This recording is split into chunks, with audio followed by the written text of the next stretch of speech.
最马规范咧，你也几百年啦，咪出生死啊！你蛋白啦係最衰小嘅人呢講，你也幾百年最衰小啊！咪出熱堆堆生死都係嘅啊！裝加杯裝啊，冇人冇食杯裝落去咧，薄半年加白嘅安排安強薄年爭嘅。事實熱堆堆生死都係幾單實咪出嚟呢啲啊！啊！根本人熱身原本就臭超去啊！今日咧，今日講到咧，我班講嚇，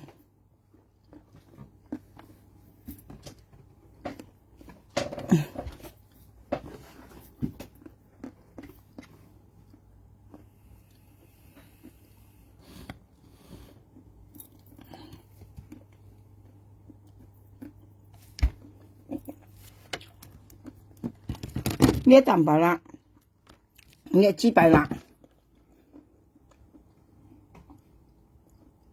冇得問佢，點乜嘢用？雞白啦，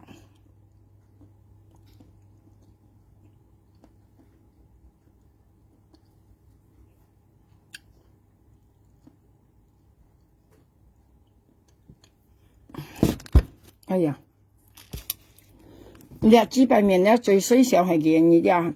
你馬介事情都因佢而起，因佢咧咪起嘅呢啲啊！本來咧呢事情咧按簡單嘅咧因為咧雞白面咧唔會做水生用去嘛，咪得生水出來呢啲啊！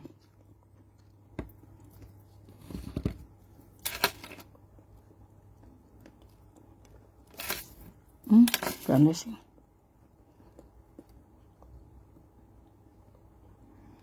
用一片油唔要啊！即係因為咧雞白面啊，呢一蛋白啦最多事情咧，按當然咧為乜到呢件事咧為本人寫、本人講、本人唱咧，本人嘛係因為你係雞白辣話呢啊，即係因為你係雞白辣話，你以前快心肝呀，之前為裝威啊，你啊快心肝啊，心肝突啊，啱快心肝你啊。你轉豬腳係冇話，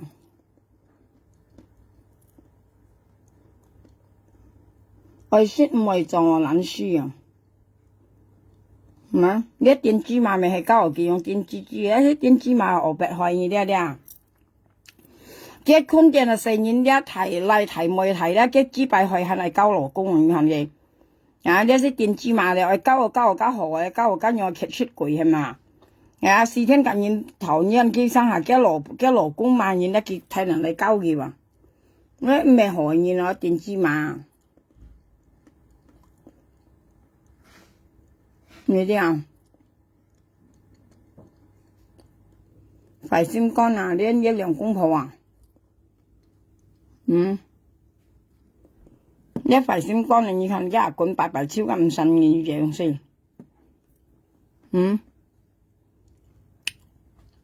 幾表啥講人家偷嘅阿罐啊，上半眼你看嘅阿罐啊，上下半人家偷呐，嚇，嘅阿罐嘅東西也不使用人家偷啦，你看呐，呀，愛檢冇檢到啊，幾表啥講人家偷嘅上半眼了，幾粒人家看到，剛才未看到嘅東西啊個，也不使用人偷啦啊，也不需要人家偷那嘅東西啦啊，咁未看到嚇，你嗌粒嘅全人嘅上人啦啊！你不抗議啦啊！前偷呃上嘅人啊，不抗緊，你係點專業啦？嗌乜嘢嚇？前做出偷呃東西，你看嘢前人呃上你看啊，不抗緊，前經驗你看嘢啊，前人嗌緊，有問題啊！啲人啊，你哋唔正常人啊，條人咩意思？唔係香港到台灣啊，就用嘅；唔係台灣到香港用嘅，啲人冇錯了，吞出了。有三冇本幾女了，啲朋友記得啊！啲仆街啊啲，你有時仆街說人家女五啲人好啊，唔冇拉搬啊！佢說人家女係你講廢言啊！啊，佢日子先用國話彈響唱歌嘅木卡，啊，人愛平安啊，別使佢講，你都說愛平安啊！你看佢朋友加上下，啲人呀戰爭嚟啦，唔曉啲人好啊！你等下等下，俾你看呀。你看佢呢度裝杯裝到呢，根本人冇借杯出去嘅呢度咧，基本爸爸嘛佢先用啊。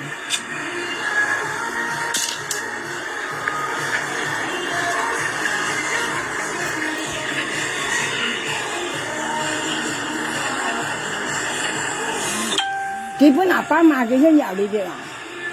佢裝杯啊，咁冇係啦，佢講落去人哋裝杯啊。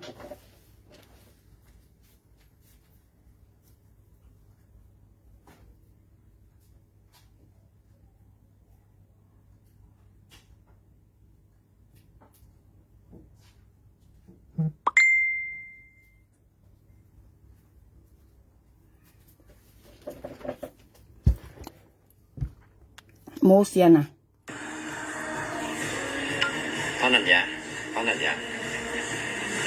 Tolong set dia, tolong Sergei. Bantu set kau sel-sel dulu dah. Dia juga di tubuh juga. Ya. Pak Ceng, Papa. Nhá lò nhìn nhiều, trâu nhìn mùi dùng.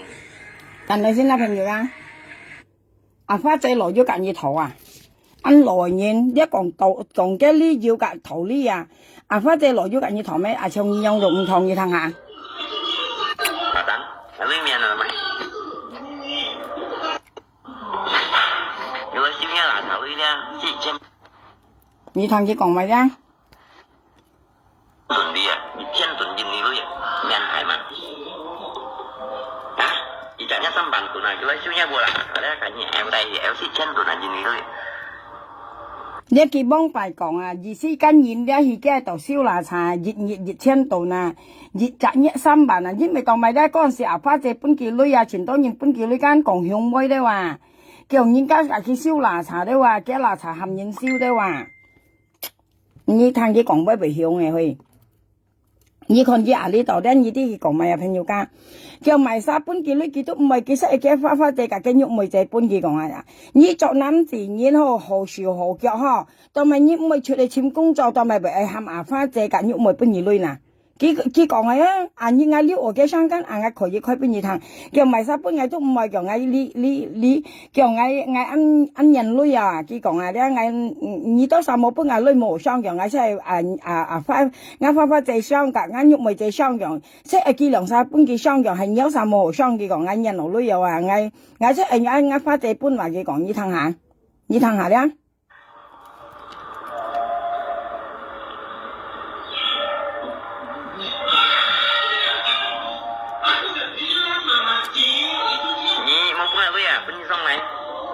Papa姐姐nhưng mà姐nó cũng mới nhập qua tôi là xong.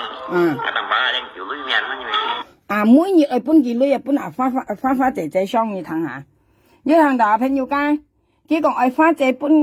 lưới kia mỗi nhiệt ở bên à pha姐xong嘅叻啊！啊，你為小李冇當辦啦，你唔係辛苦啊，人家愛每nhiệt搬nhiệt lưới啊，阿花姐係你係生日咩啊？阿花姐係日咩都冇，唔可能每nhiệt搬nhiệt lưới啊？嚇？ 你識把木卡好用去啦，博人家中意人用去。啱啱近呢講熱跳故事啊，朋友㗎。你之後佢嗰陣時咧講熱跳故事啦，嗌俾笑死下啲啊。見呢啲叫邊講啊，朋友。佢講咪嗬，佢講咪有講切家都三本幾女咧。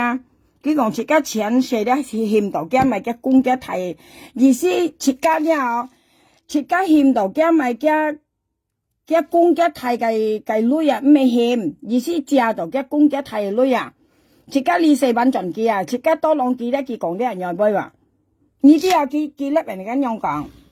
佢講設計咧啊，設計幫幣啊啲啊，設計個子宮體啊，設計欠到嘅咪嘅公嘅公啊嘅婆啊個女啊，設計ly xây啲bản準kia啊。 切家是咩多浪幾萬咩用幫自己按呢淡白啦，你按挑你講阿堂係本意是咩話？嘅意思切家本幾女頂人係揾嘅債話你聽下，所以你都晒係啱喎，切家本幾女切家都係碌到係啱朋友間。其實冇講切家多浪幾話，佢按爛事唔會做事，按爛事唔會做事㗎，切家頭女其實唔係話，從切家為本幾女，從阿花姐用本幾女其實講阿花姐揾債話你啲後。 幫白切家受嘅子宮條腰女啊，見下切家你四萬嘅債啊，佢講係咩哦？你記咩哦？切家分多盡上朋友家切家係硬冇係乜嘢，佢冇講冇咁邪，切家話肯講呢樣點知咩啊？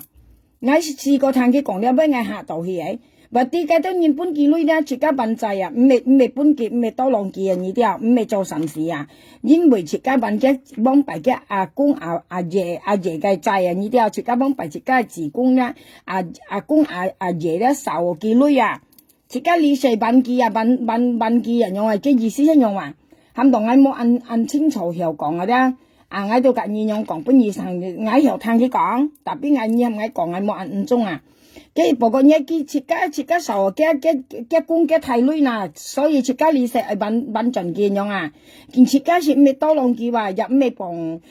tao lòng kia cái ăn khổ à ăn khéo à cái chỉ唔到工作啊，隔意頭女是咩話？cái意思講只cái ban kia仔啊呢啲啊，所以只cái本kia女係硬望係乜嘢？我呢都晒本kia女係硬望啊，其實冇咁前意話啲講只cái ban隻仔啊，呢頭呢邊硬望係乜嘢啥？係望我聽到我新聞度上啊，啲人咪按公麼？嚇呢都苦啊，話巧話，隔人家頭啊，講天女又嚇講切講八啊，都咪切家本來呢女到盡按樣講按樣去話，我聽到俾人嚇到下去，你都係搖到，你係搖到，有啥閒閒你搖到，你聽佢講，其實唔係自講，唔係講熱戀啊，講好多戀啊呢啲啊。Ngài muốn nhỉ, hắn du lượng gia nhân các ngài kiếm một tàu biết chân, có đi ngài vẫn lại tổng nặng đâu, như còn chút vay đeo, ngài muốn nhỉ mãi sao nhỉ, hắn một phần tiền ngài. Lý kỳ bơi nè, tầm bà la ngài khỏi với cả phá về tại thầy anh nhỉ, nhớ một tàu phết á buồn tận du kiếm chọn lại à, còn như cả chuyên nhân phơi sông tả đó, cô hay đó kẻ như kiếm chọn lại à, như cả chuyên nhân phơi sông tả hả, như tôi khi kiếm với một phết chọn à, tầm bà la như một ông mô na, như một ao na, tapi ngay chiều bị mẹ phát chế bún cái lưỡi kiếm. Giờ sau khi về nhau hiện tại thủ chết nhân giả phát chế cái quay ra cái kiếm cái quay ra cái xe bỏ phát chế còn à,究竟係咪晒要發chế講出嚟人，可能發chế都係唔對，對啊。tapi ngay đó sao tí nhiều kiếm chọn lại à, như hay còn như tí咧，咪晒本nhiều lưỡi咧，như單晒講咪仲好。你本人要kiếm chọn lại à,但係啦，你冇渣講冇呐。啲啊講你隔春人飛相打，啲啊喺度喺度講你一分貨本人本春人飛看間，過嚟春人飛攞暗間間，啊你冇當日咧，你就kiếm一冇飛chọn嘛，啊你kiếm咪一冇飛chọn đó sang半年度咧，你嗱當係啦，你冇講冇呐，你冇騙我都sang記得啦，但係啦。你係要kiếm chọn nhất cái thao mổ phết còn bông sạch thao hà còn xin nè kỳ lì lì à,你要kiếm chọn à,你hắn còn chẳng hạt kiểu lấy bên những các khi đó ô hạt hình như còn à, nhiều ý nhiều ngắm mổ phết na tòng hạt như còn nhiều, thân nhiều ca, bên những các khi đó ô hạt rồi còn như mấy cái thiệp chỉ lấy thiệp đến kia đó mà, hả, như mấy đó thiệp chỉ thiệp là mẹ đầu xin rồi còn một đó kiểu như còn một lý như này tòng hay là buồn tình yêu à, như tao mày bởi hạt này ảo, tại bên này hay mày sao bên như lấy kiếm đấy như tụi anh muốn các thời ban này. 可能咧係台灣計量三係其中一集本二女kiếm上嚟，156條，你冇渣講啲外妹啊，其實上係強發姐貴你啲，其實碌到發姐是碌到唔啲啊，咁本等喺度啲啲你kiếm上嚟，隔春人非常大啲你啲朋友噶，佢隔春人非常大間春人非本見咪攞暗鏡咧，佢kiếm嘅冇fit咗啊，過嚟上半年啊，叫那去當係啦。你冇渣啦，但白啦，你冇扣啊，發姐貴啦，你做人冇安排啦，但白啦。Hả? Nhưng mà là xanh đấy, là xanh cá liều. Nga xin thanh à? Dạ. Nga tầm bà lai xin thanh như cả mà sao còn leo bay nhưng kita lah. Ji sudah 30 條kawan. Ni phát姐đấy à?做人啲啊？嗱，你講發姐講一先談緊，你做36條間，咁你又俾趟女啦，但白啦，你又俾趟女啦。發姐嘅你講吉先談發姐嘅你做緊，你既然你跟用門發姐，既然係門你又俾趟女啦，你又俾趟女咧，你先傾略演出嚟話，咁你講發姐嘅佢講，人你都傾略演出嚟，你未入發姐啊？你錢付的你的講嘅空位你推晒發姐責任啊！你一上嚟博發姐本人講嘅講法實威啊！你但白啦，你冇實物啊！你冇到去多盡樣講發姐本人女雙眼唔跳啦！你木卡做市面上本人一條，你甲人相大嘅係你甲人相大，應該阿花姐冇甲你配女啊。你講係矮甲bà già但係生成幾多歲要含你相大啊？矮甲bà già但係甲阿花姐要含你啊？你等啥去啊？神妖咯，阿花姐本意啊，明日落暗間落係啦。啲啊，你冇嚟阿花姐啦。啊，你阿花姐含bà già tâm ngay bà già tâm ngay含佢送cái 300千，阿花姐本兼4年咪辦啊，佢甲阿花姐相炒，ngay含bà già tâm係自公廟，甲bà già tâm其實成個嘢，你等啥作冇到去簽bà già tâm自公廟兩晒喺度壓落啊，喺度相炒啊，過年你甲阿花姐講啊，未出生社啊。過年阿花姐問你愛配腳女，你講愛配10唔條，阿花姐哦，愛出10條，你阿花姐講啊，過去多陣你講阿花姐出10唔條啊，你就引嚟佢啊，你淡白啦，你多去多陣係樣忙活人啊，你做人冇安排啦，淡白啦，真正講啊，阿花姐講乜50講花實乜啊，佢要計佢講計佢啊，佢50裝乜啊，你當咪今日裝到乜落去嘅冇身上啊，你安排到買就淡白啦。你做事情你本阿花姐驚你啊！你冇得到你先聽講，阿花姐唔係叻咪嚟講，你蠢是非啊！嗌撥我筆你又蠢到阿花姐聽，嗌隔人相炒以前嘛嗌叫馬兩叫馬兩前相炒兩班，係阿花姐叻嚟嘛嗌咧話，阿花姐係識講日記啊！你好是非嘅面前啊講嗌叫馬兩啲普通條普通話都你要講啊！嗌又唔做普通你看到淡白啦，我也不做普通條俾你看到啊，我也不跟普通店做普通俾你看到啊。你阿花在面前講係普通條普通嘛，鬼馬條都唔係普通條咧，我也不做普通，也不做鬼俾你看到啊。你講係咩咧？阿花在技巧本愛啊，本愛聽啊。你講係賣佢技本愛聽啊。你喺面前咧送貨佢學博佢講你安排有佢有呢本嘢用去啦。過嚟跟牙齒咧，阿花姐夾我講啊，阿花姐夾佢雙牙間，甩落佢食東西用門下，阿花姐講，淡白啦，叫你冇牙，叫我本佢女雙牙，過嚟佢罵咧，佢講阿花姐本佢女雙牙咧，含佢罵牙夾罵兩錢啊，你係快心肝嘛，阿花姐其實本佢女雙牙含佢罵牙，含罵兩錢，過嚟要含講罵羅邦咧話，切叫你咧錢鋪咧，佢講超落去冇隻阿妹啊，佢博人間鬧阿花姐啊。佢講係講嗌冇幫阿花姐罵苗下量，冇失苗下量，冇失龍錢，過嚟冇失羅班叫嗌咪得落嘅熱副牙齒，佢講啊，跟牙齒呢即係去失年嘛先得到啊，佢講話，事實上是咩啊朋友家你裝得威落去啊，阿花姐本兒女雙牙咧冇含你失年啊，你淡白啦人有事啦，做狗你用講快你啦。你冇得落咬啥乜計唔啲啊！阿花姐跟羅又見冇可能講花室女去忙活你啊！你安排做人都買淡白啦！你咧嗌撥我筆咧上癮基本阿花姐啊！你用家叫馬兩冇時候呢嘢咯撥我筆啊！嗌撥我筆撥到一落破我筆啊！撥到一每次我筆從依家本人嗱家假咗啊！你講含啱苗下料甩嚟撩啊！你撩本有兩日妹啦下呢啊！一兩隻咪個私有啊！你家本人那個條架仔，你講含啱苗下兩盡，你本人兩間，你兩本一妹子兩啊，淡白啦，一妹子個私有下呢啊，一妹子冇人愛了下呢張台，係癲人啊！一妹子啊，淡白啦，你聽我講，一妹子係冇人愛啊，你送本人都冇人愛啊，第一。你帶一妹子去照嘢下呢，一妹子將成人為將我嘅雜啊！你咪要除啊！一妹子啊，你將個成人唔正常啊，係冇人咁愛啊！我跟你講下啦，一妹子冇人愛啊，冇人咁教一妹子做老婆啊，因為你帶一妹子去照嘢啊，一妹子亦都要除啊！下年佢將個成人咧咪將我嘅雜啊！將我嘅樣肥肥溜溜咁，應該講啊，唔少腳唔是正呢位啊！冇做圍繞你啊，呢度生意繼續生舊啊！跟你講啦，淡白啦，你帶一妹子做除惡啊！下年一妹子係冇人愛啊，除非50嘅人啊為愛啊，啲嘅人冇人愛一落淡白啦愛愛啊，因為你做太多罪惡，你識到騎向照人啊，咁隨身搬一妹子擔啊，一妹子下年將個細貨得5生貴啊，你講啊，你再咧係講自己難用落去咧。你可能來淡白啦，我都係很少看到你啊。呀，你做人做到安排啦，很少看到你啊。同埋你講我啊，啲咁少嘅你唔係講咁冇你講我係啊。呀，你啊你講我政府其實一分你唔係講買大白哩嚇。啊，佢常講大白哩係咩啊？阿花姐冇講係咩咧？見嚟裝去講演講啊，咁要嗰啲見咪講啊？將阿花姐講本爸爸女咧，嗰些冇人冇隻話，過嚟佢頭傾間，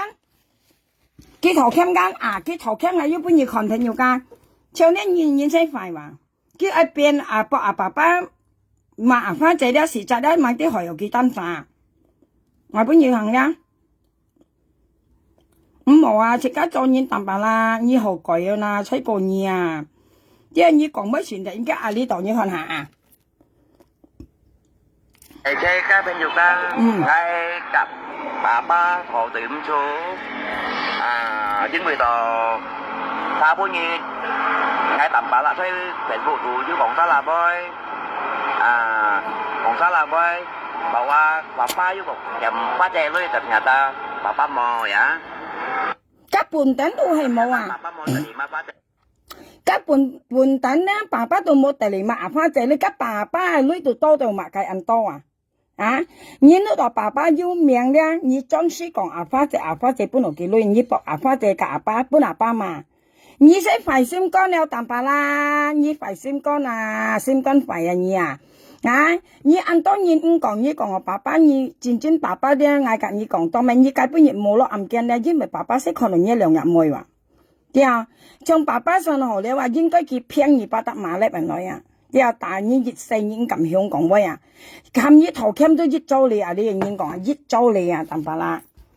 對啊，你長講緊冇份冇人不長，愛忙活你愛害你呢。你啲阿花仔本意害咧，你肯全牙刷啊！你阿你應講啊，從你害到阿爸爸咧，你到頭傾嘛，你看下啊，嚇你叻人來講腰緊啊！呢條片其實講爸爸要夾埋花仔女啊！呢條片啊啦，我家我開本意看呀，嗱呢條片咧佢講爸爸夾埋花仔女話，呢條片呢個阿爸爸頭傾嘛，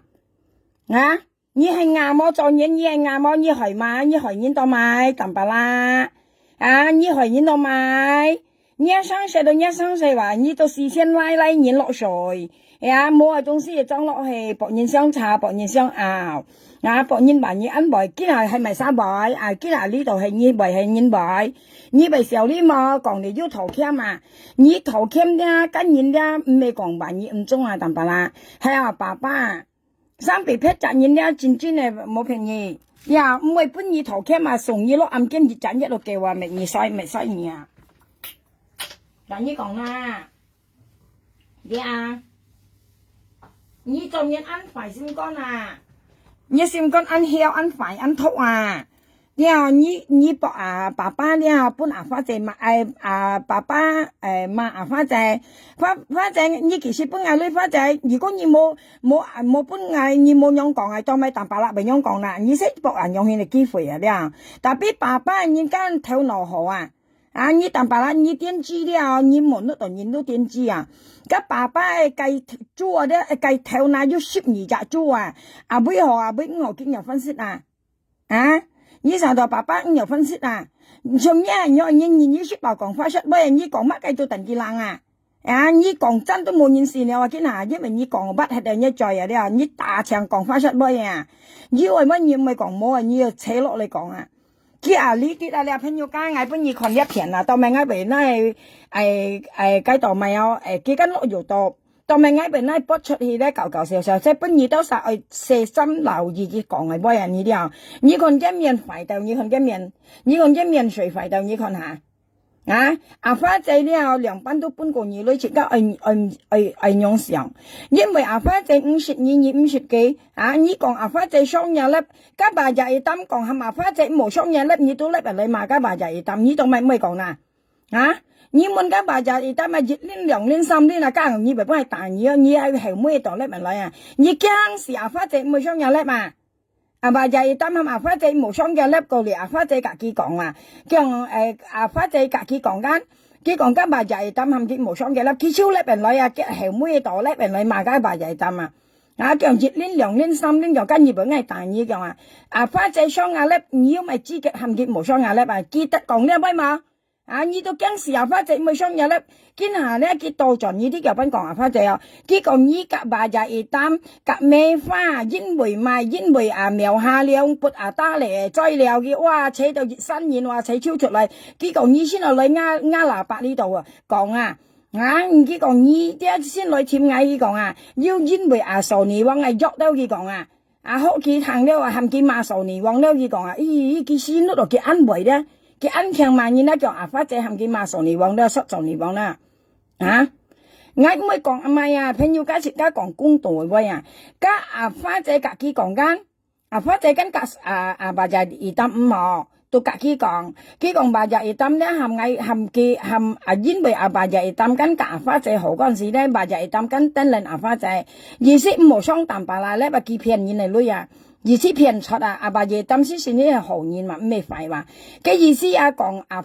爸爸花仔聽唔好雙嘅咧意思佢被騙人嚟女被計人嚟女過嚟咧佢聽花仔學佢聽緊花仔可能要學佢聽咯嗱叫bà già熱擔係咪無雙嘅咧樣哇佢後尾咧嚟又超罵bà già熱擔佢講熱戀兩戀三戀跟住唔係大嘢嘅話花仔雙眼咧你咪知嘅係佢無雙嘅咧淡白啦你記得講過呢個咩同埋根本你覺得好似花仔啱人雙眼咧啱人雙眼咧你翹你人樣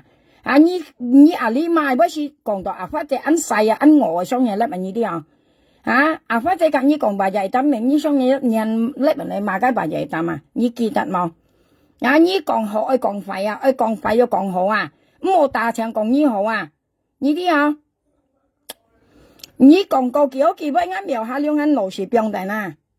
bà già熱擔係花仔無雙眼粒花仔學你聽你粒人你罵bà già熱擔你要咪知嘅你係花仔無雙眼粒你要咪知嘅記得嘛呢一位因為你識驚時計到花仔女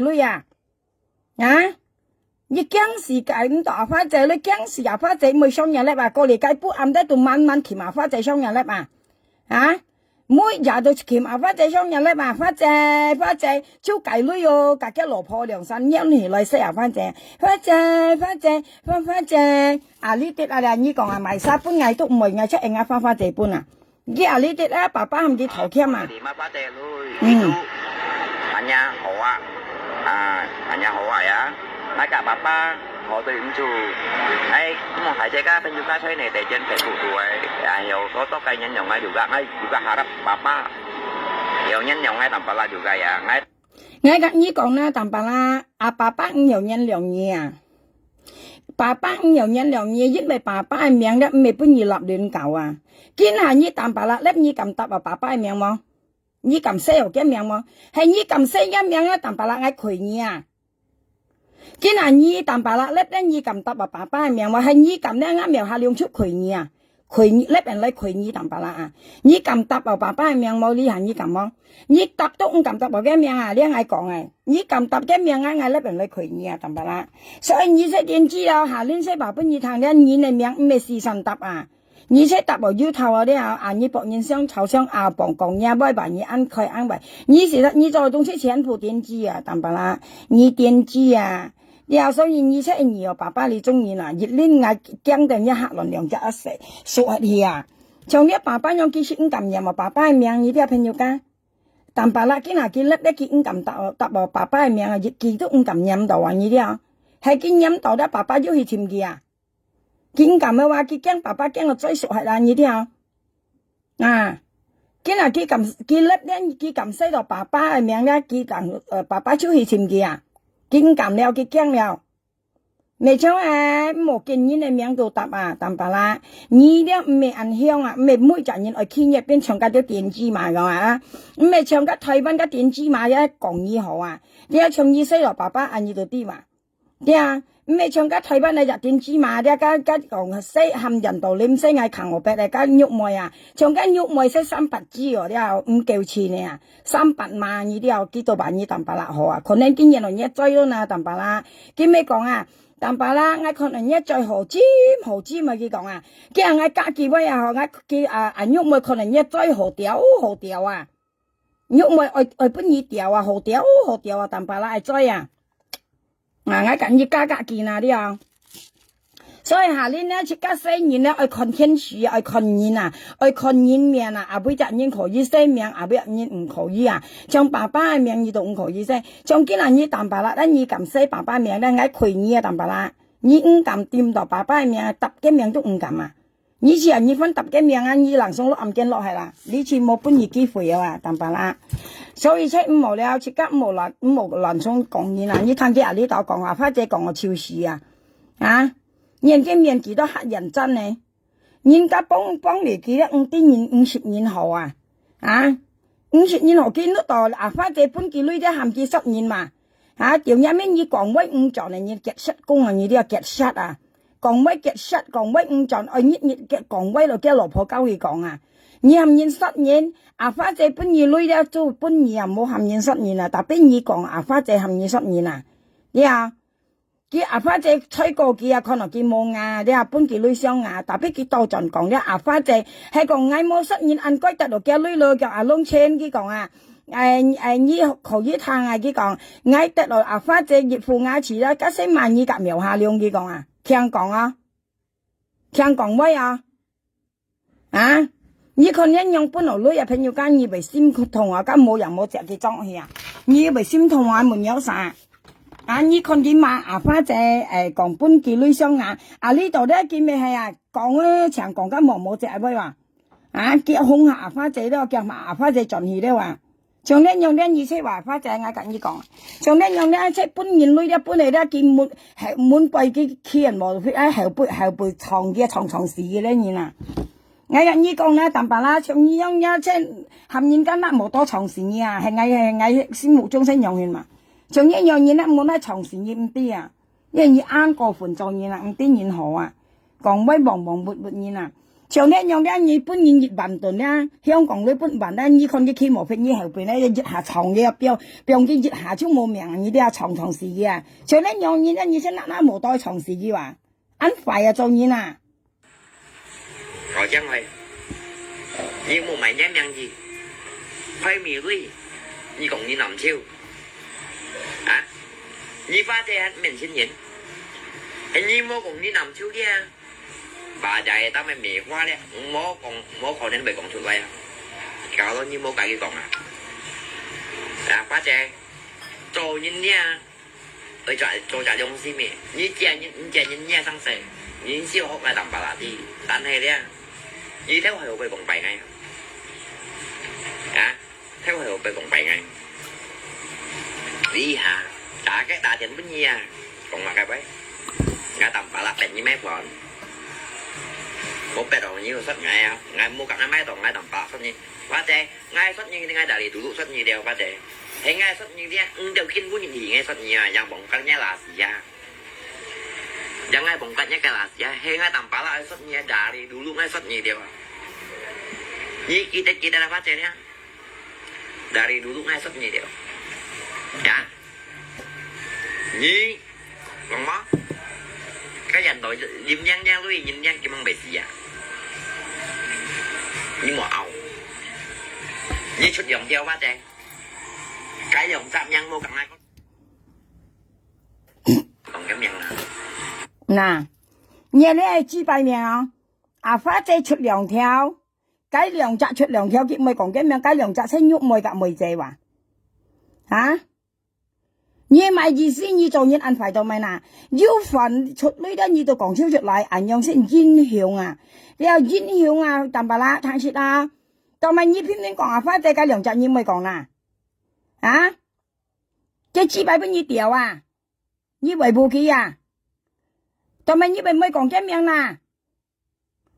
即係擺俾你掉係咪？你到咪講嘅名講花姐啦，一係咧你到前夫冇講。事實我本地我啲人道念西我求我病我先啲西啲咪淡白啦講啊，事實我咁前嘢淡白啦，你唔會講冇人啲啊，我有啲人道念還用西我你識電資料愛害花姐間，到頭來你害到你啦，你啲電資啊，你看嘢做生仔熱戀嗰啲你害你啦，害你就害由你出家，愛害花姐本爸爸媽到陣要你就去投camp。對唔錯，嗌講錯威嗌騰沙啦，對錯我騰沙啦，我咪有講錯位，你咧唔係騰沙啦講錯位，你愛去爸爸媽花姐啊，但罷啦，你愛爸爸搬花姐搬爸爸嘛，你愛去你啦，咁你講啦，你咪講到追位啦，呀，你咧只係費心肝嘛，當咪改良生意咪講一名啦。我講到講超出來話用先係正常，馬上結要份業咪講一名來講花仔，改良晒先退翻嚟話，喐咪話，但俾花仔雙價嘅粒兩分講呢啲我冇花仔我花仔，但罷啦講日本人道念女世界強白係冇，佢講係喊咪佢講喊咪呢啲冇佢講日本人道念兩條生意強白都唔明愛跟喐咪潮跟潮沙先緊要但罷啦，啲潮人生係強白人先緊要你愛分面啲但罷啦啲你做人都冇費你啲喐咪潮花仔搬人道念女生係強白，潮人先緊要唔係花仔搬係緊要，所以你成日講花仔間，但俾退翻嚟兩隻嘢咪講你係做人係繁忙係乜嘢根本亦嗌冇嘛，花姐嗌嘛到嚟晒，跟意係咪害人愛講到愛講，唔愛講到唔好拉講，車家都唔時本人嘛，你係害到人嘛乜嘢？從爸爸用去從家爸爸用去計本日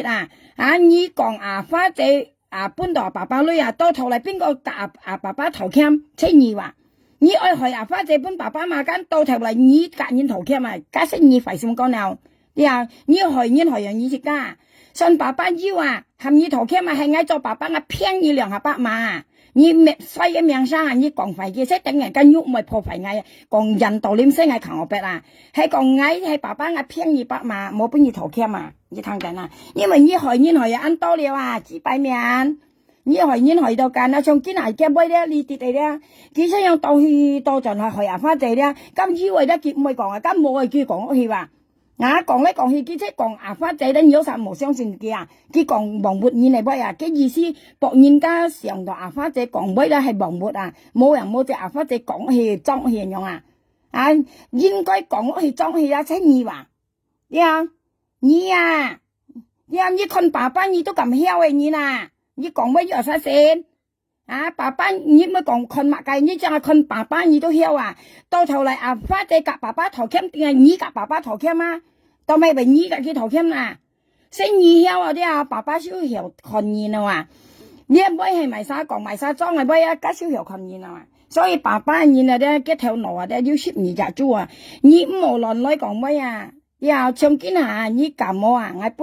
搬揼你用撳你撳我下年你粒再揼爸爸兩命你能送落暗間跟你講唔係本嘢咁簡單唔係每隻嘢嚟命本嘢死但罷啦從解本嘢你本嚟咧你愛囂花仔本爸爸嘛間到頭嚟咧你夾爸爸頭鉗你係啱你實到每隻嘢按本嘢按簡單樣講啦你看下呢度啦你係啱係點知嘛朋友tài xe cái bên dục ngay cặp bà ba họ tiệm số chính vì tờ tha bố nhiệt ngay tầm bà là thấy bệnh vụ tù chứ còn sao là bơi nhân em mày còn sao là bơi tầm bà là như ơi hỏi phát chế bên bà ba mà ngay cả như còn tầm bà là như mày còn sao là bơi như想爸爸đi bên phát chế mà phát chế爸爸嘛花仔你想去花仔本爸爸嘛你冇講失啦噃你講唔錯冚到咧你驚爸爸出去當人家講咪有簽嘅原因你講咪晒講間過年你簽唔出間所以你都知道出家囂人囂唔到囂你出家你這囂人咧又囂花仔本爸爸嘛了啲意思講你其實本係女你幾時搬下來？我幾時減下來？你身上有囂你都到爸你聽本你囂聽本你講從家退班你點知嘛樣你講乜佢相信今日見咩電腦事啊？識電腦一啖白啦，愛事話，而且害人知道啲啊，係講而家愛上世本等都安閒呢。愛本意呢年年係記得都冇上世，唔是炒到見本熱啊！你啲啊，你唔是害人當然啊，今日害到人命傷痕冇係啊，你係自細年冇嘢，你時日見啊啖白啦，害人知啊你啊！你識前害人啊啲啊，像間人道點抗我逼你啲，你唔會講都冇人啲啊！啊！你都講出來，有甚至唔會害嘅退翻嚟良澤話，係啊！你樣班咪唔又害嘅，啱咩講啊？啊！熱三年大事熱責事路啊！見下嘅良澤咧，唔會咩等啊，或者咩個害人樣啊？而先三年大事熱責年話比喻講笑啊，或者格退翻嚟殺良3責年，大事熱責年話咧，計良澤唔會錯啊，係嘛？或者單殺錯啊，曉冇啊？啊！快啲當係唔苗啦，馬上依係咪嘈車嗌苗啦，車家要換打。啊！你人嗌3大事啊，當咪被今嗌2、3年嘈，而且今啊花姐嘈啊，計2隻年唔會今次嘈，唔會講緊，咪第二今啊花姐嘈，啊花姐當然唔曉嘈超啊，佢當係講出嚟啦。所以你係咪害人？你唔會講嗌狠啲啊？但把事實講講到每個件嘅都咁正義啊，係你唔會用講嗌又狠啲啊？你做你一年都講一點知識用啊？是啊，淡白啦，你是電機啊，你啲啊，你有啥解做朋友咪俾佢害事啊？我跟你講唔問啊，像你有啥要秘密啊，要咪背咧，你冇解講啊。今日見冇多橋咧，你家為乜到幾多機會使出來啊？係啊，其實你又講你保護秘密啊，你啲啊，其實你又保護。像解本業咧講啊，見過雪乾脆類家是一年含藝四句話，嗌你啊嗌到見本業啱上本件填滿堂燒嗌恨點唔敢死啊！咪晒含藝咩嚟？含藝四句啦，嗌恨唔會講人言出來啊！而且像嗌話，嗌言啊媒朋友間嗌撳媒到碌闊啊，嗌撳媒啊！幫解本業講要言間四句說時路類雪乾脆類間，事實間言啊朋友間含藝四句噶。今下咧嗌單殺咧毛超啊，你見過人嗌單殺抗燒啊，嗌點啊，你看啱苗下了回言回要到地啊，到地嗌戰爭回言回到地啊，你看嗌到根本亦嗌要寫出嚟埋沙含嗌講嘢啊唔會啊，嗌回言出用話，嗌說唔像意話，但白啦苗下了像意話埋沙講嘅威啦，間以為寫出來啊，你咧些點資料，你咧點資啊，喊你收容你嚟累哦。你很收人哋女人日又同人家包秘密啊！嗌苗下兩啊，一月升到50收過人嚟女啊！嗌本人家害到你嗱啱上我填滿堂燒啊！嗌很點熱幾杯唔會出啊！啊！你啲啊淡白啦，嗌解本熱講你說乾脆時羅女啊啲啊！你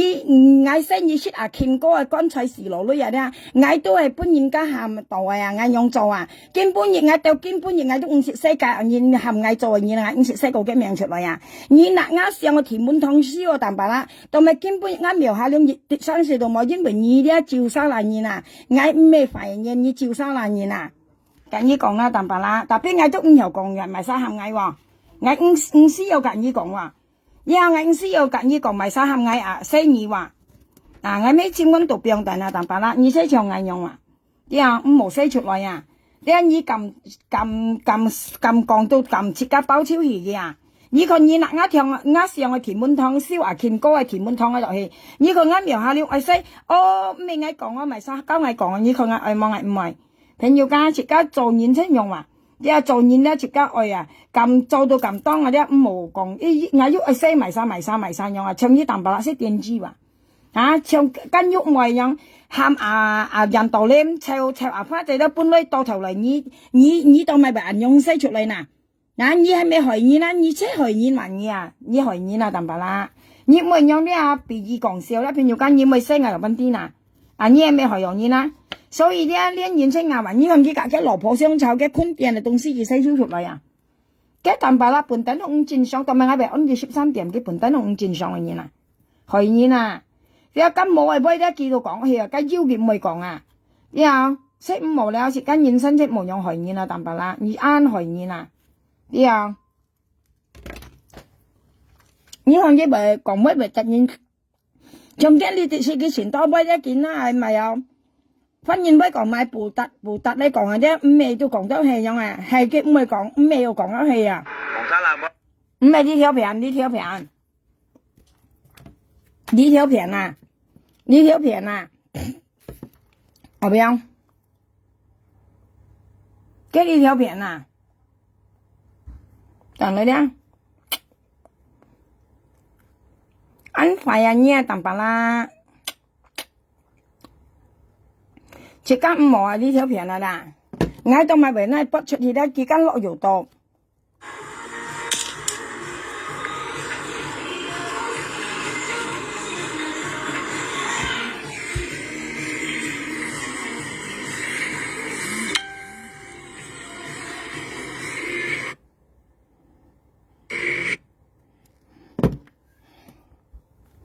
Đi thằng đi còn sao không thôi như bác đẹp xuất dòng theo kết ảo lồng trên cả mèo áo lông này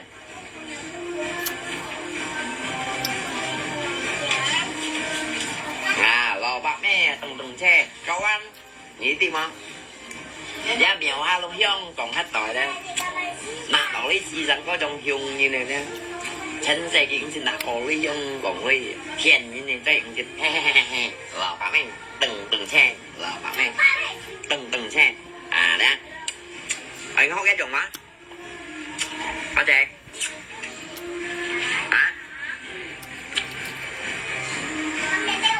rồi như nào đấy anh mình xin gì nào nhưng mình xin nhìn gì tôi ăn gì về miền nó về miền này ra còn như vậy xin bài con với mình nhìn là biết nhân phải cái chuyên xin sáng xe xin nhìn với nhìn qua xe video cái video đi còn lại mấy bắt xin nhìn quay ngày ngoài mua đi sáng xe bắt có thầy chi bài cầm cầm phóng ra ngày tao như mấy phần mấy sự gì là ngày mấy bắt nhìn bắt chi bài mày mắng phạt ta có ngày muốn gì tao xỉ mấy phần mò chủ nhân muốn cái nào nhưng mà sẽ cả ngày mai có ngày bắt xin nhìn với em bao giờ không chính chi nếu còn một căn nhìn mai như không phát chạy xong bốn kỳ lưới xong ngà phèn nhiều ca theo làng ham cái bắt hà chuyên nhìn với cái hai này cả phát chạy còn lưới như còn nếu mày nhìn chơi còn hả phát chạy bốn kỳ xong ngà theo làng cái gì bốn kỳ mày áo bốn kỳ bạc tồn香港lưới xin mình sang ham cái bớt hà các chuyên nhân với các bớt hà yếu kiểu hắn ra kia hắn lại còn phát chạy bốn kỳ lưới cái mỗi bốn kỳ mỗi bớt là như con hả nhẹ dân bọn các xin mình sang bốn kỳ bạc tồn này đang ngày hàm như trâu máy đồ tệ đồ ngày hàm như xe chi hắn trâu tệ nào hả các phát chạy bốn kỳ lưới vậy đó bốn kỳ lưới theo từ 2000嘛香港lưới嘛theo từ 2000嘛跟住bốn kỳ xin mình sang個度到安中嘛到叫量限新面生熱條到3000嘛香港女話含呢不下春人會要含佢半女話呢看佢冇半佢女人家最美肥佢講含麻花仔嘅佢買水買粉每個佢買話你嗌含你買啱粉買啱物品你咪講買橋人含冇見人佢講話要講冇別人含人夾你買啲東西從呢度你要寫出嚟話跟住寫別了係冇嗱，發仔含日本嚟嗬，含日北嚟嗬，因為依家全員會唔何間，你含日北跟你兩晒要嘢，係冇嗱，佢做人用日北，架佢北係為事咩？過年日唔係架佢北，跟咩神道阿公架佢北嚇，係冇嗱，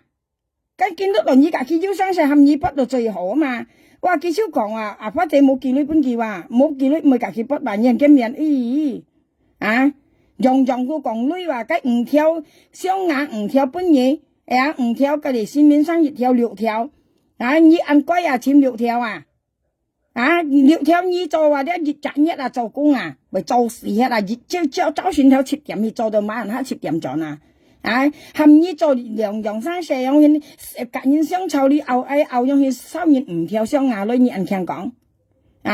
你把到一面按1天你啥都一面按1天當白啦家發仔含你不家全人會家小嘅事你都咪明幫佢不hắn要講女的話你看佢哪啲結東間用家咪家攰渣你啲有啥要看嘅叻話佢東鬼渣咧，佢講門人家外模強本佢唔跳啊，佢先度咧，佢是阿當巴拉人是嗌老師講有啥講咧，人咧真正跟老師有問題啊，佢做工業做到啱先做8個天啦，東下鬼渣係收人家唔跳啊，你點嗌鬼渣？朋友講嗌本意看人哋鬼渣，嗌聽佢講嗌咪笑，時嗌嗌明嗌再嚟笑去。交嚟啫，時常喺選到度啱白氣嘅獵人啊，即係戰裝白氣啊。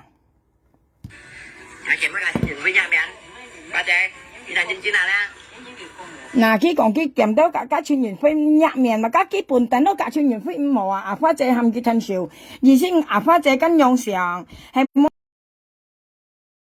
跟用上，因為阿花姐跟曾經搬過幾耐㗎，幾箱啊！諗住阿花姐隔春園飛雙炒間過嚟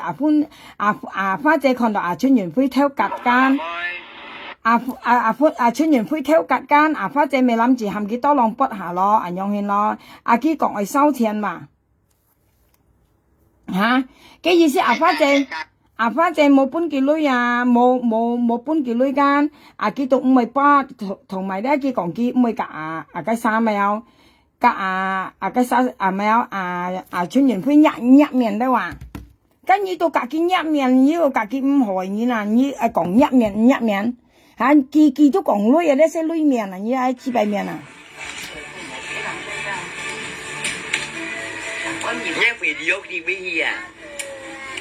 ？Chỉ cả ta tàn thành bằng cái tầm bà la này đi à. Nhưng mà ra khi vẫn là ra có sao. Và trẻ trò nhìn nha. Nhìn nha nhìn. Cả dưới còn nhìn mô nha nhìn. Chứ nhìn tê nha trên bờ á. Nhìn tê trên nhìn với cánh. Ngay tầm bà la chứ còn nói gì cũng tùy nhìn nhau. Ngay mà cá nhân mày bông gì. Ngay muốn nghe tầm bà la. 阿花姐2班5對啊，阿花姐喊你筆春園飛機2班5對啊，淡白啦。因為佢本來春園飛30兩條，春園飛5啲幾好啊，佢拿熱提白香去照啊，阿花姐啊，阿花姐喊你筆嘅意思話俾佢聽，嗌搬二呢到女啊，見搬熱咧你衰到搬嗌看檔要挑格同啊，春園阿花姐寫生記寫狀來跟咪生啦，佢2班咪快閃根啦，阿花姐班快閃根啦，家春園飛吉5啲幾好，佢本來佢夾攝條間，佢喊揸熱提白香啊照阿花姐間，佢講照嘅4然後照嘅5啲埋晒多啊，過嚟春園飛衰到挑格同啊，搬阿花姐呢度，阿花姐當然係話搬佢聽，係咪啊？嗌搬二女，搬二按多女5啲咁長，嗌到乾狀嘢喺度照嗌間，既然你搬嗌看到你咧挑2隻格同啊，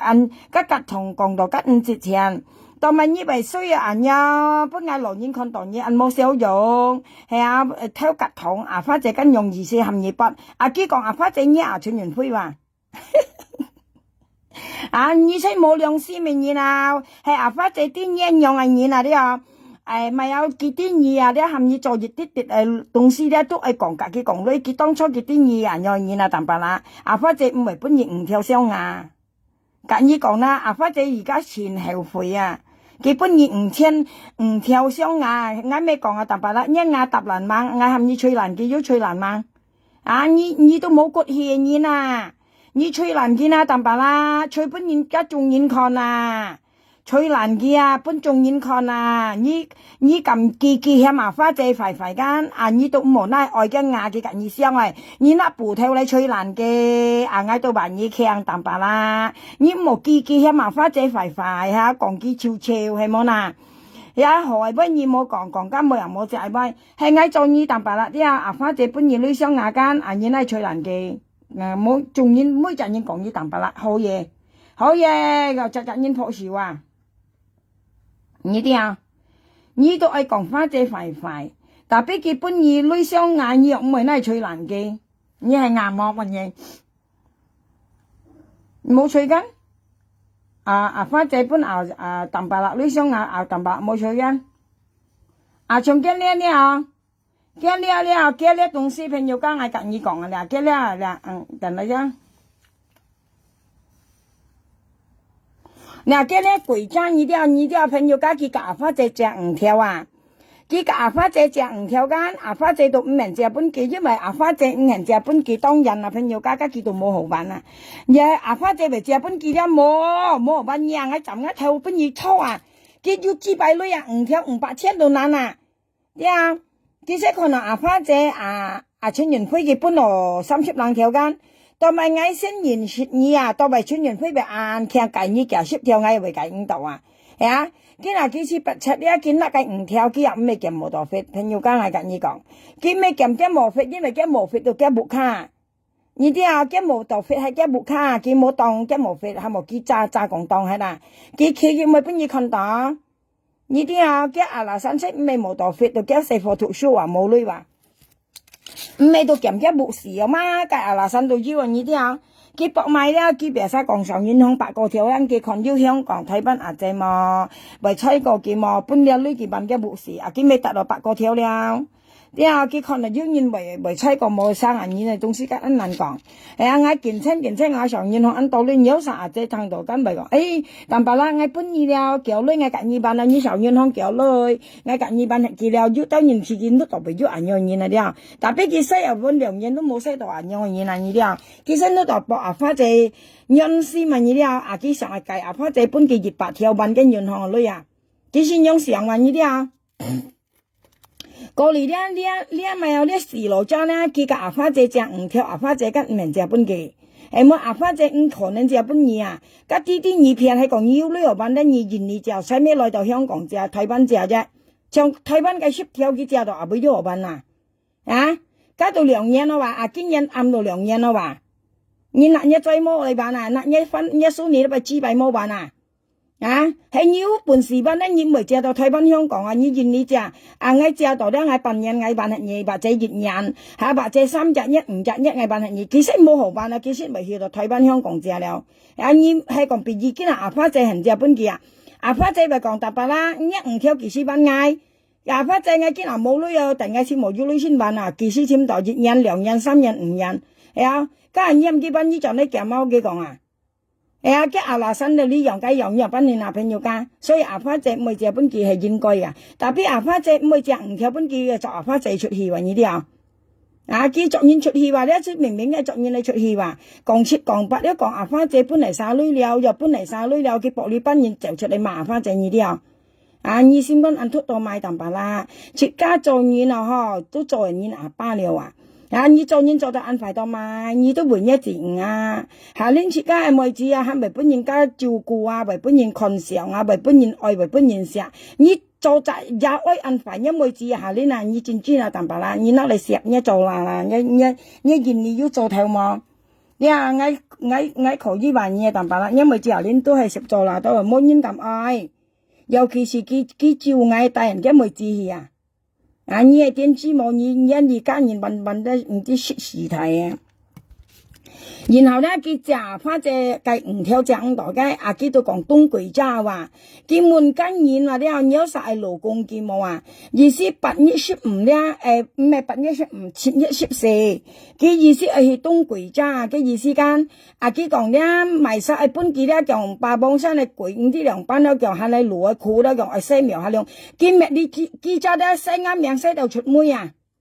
多氣多盡都苗下量，多氣多盡都苗下量，多氣多盡都苗下量，冚家攰女簽藝拉藝，的佢當咪為人用嚟照藝事話，藝又冇識家冇作家嚇，又冇家己欣潮係啊，白藝慳本佢40條啊朋友家，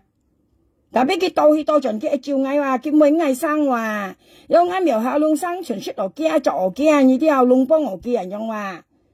佢想做藝龍幫我嘅用啊，啲照藝事話，藝又唔識用我嘅女。又唔識識落嘅女，又冇家己頭女，又冇家己隻女，但係佢到去到咗都博嗌事話，你係點知人望嗌乜嘢？嗌說唔上啊，淡白啦，事咧朋友家嗌撩嚟看啊，係啊，嗌唔識照我幾個朋友家，嗌別晒燒嗰啲鬼女，嗌識講本幾話，嗌識咩照嘅事話，有三門都係照嘅事，嗌唔識照個淡白啦事啊，嗌博家淡白啦，長命百世，因為當埋啲朋友嗌撩嚟看嘅啊。我希望淡白啦，長命百世，特別我撩嚟看啊！呢啲啊，我冇照嘅事啊，我撩嚟看特別幾神日多去多盡照嘅事呢啲啊。这里条片咧，佢讲门啊咧，买手一本佢5条啊咧，佢讲爱看啱描下量啊，要甲柜来拉藝冇啊，佢是博甲柜来拉藝呢啲啊，佢用含甲包網上嚟櫃嚟簽藝咧話，啊，甲包網上看到藝被就是啊，佢引望個藝啊，啲啊佢講佢險個藝啊，甲包網上啊啲啊佢視落闊度啊，咧佢肯落到肯要險藝就 N 啊，險藝就頭鉗啊。要佢小呢嗌，佢唔應該小呢嗌啊，八磅山啊！啊，佢沒有加羅紙幣你小呢嗌啊，但白啦，一杯唔好樣講啲啊，加八磅山沒有加羅紙幣啊，啲啊羅鈔票嘅紙幣啊，佢沒有加電子碼紙幣啊，啲啊，叫你小呢嗌啊，咁呢講啦，但白啦，呢係分別啊啲啊，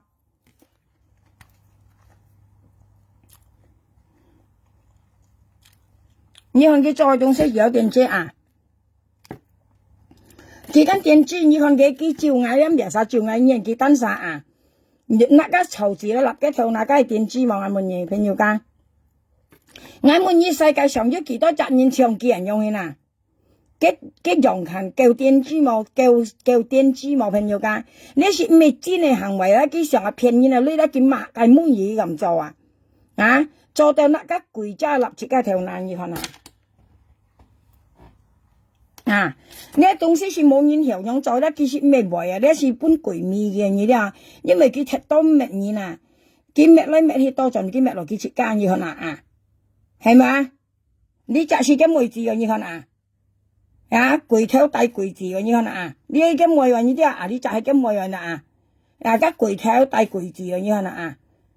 你就是咁賣字嘅，你啲啊，順頭你就係咁賣話，你咩貴頭咯，帶貴字啊。嗰是本貴味啊，因為佢做太多壞東西啊了，啊呢些本貴味啊，你看嘅啊，呢是熱細啲東人咧，你話冇就話咧冇落啊，呢是冇就話你啲，佢咪本人家落油毒落係啦，佢東咧用係時人渣咪本人家擺落油毒嚇，所以淡白啦，直家好叫了啦。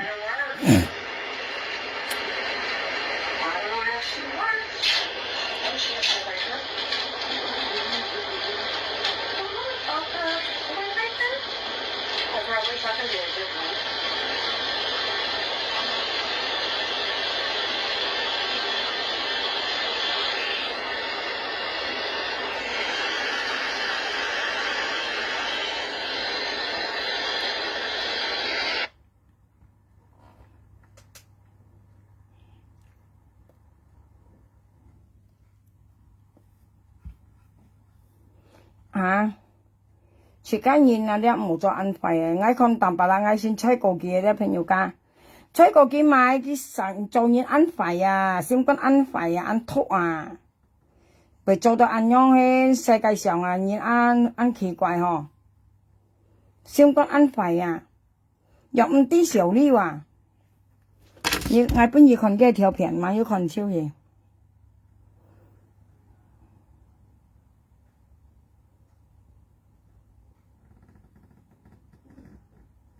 這條片了不要？干啥呢？你看佢冇叻不干？啊冇叻不了，冇人家搬啊！你看叻都冇本事叻不樣啊？嗰時冇人搬啊，朋友間係講冇人搬，有時冇搬佢累掉。呢人冇多人嘅，冇意嘅話，佢家搬嘢講咧，設家都晒氣冇蒙白氣冇嘅公嘅鋪啊！咧設家你4萬本嘅啊，你睇我被掉鬧啊，真裝誒！佢講設家欠到佢，誒咪人家講受到佢以為你了，見細設家問佢啊，問佢債啊，真裝伊睇到再冇貨到出啊！佢冇攞到佢咧點夾人頭啊，夾人借，夾人頭，夾人借，騙咧騙假嗬，假要講鐵女又唔係呢又假，佢是冇用上啊！佢從設家都晒啲問佢債喎，你睇下，你掉鬧啊！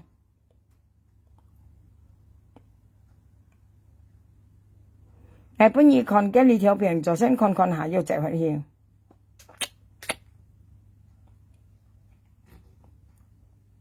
兩嗌那不係搞笑嘅，事實先係說係講本有啥談。你看嘅綿羊，你看嘅綿羊人，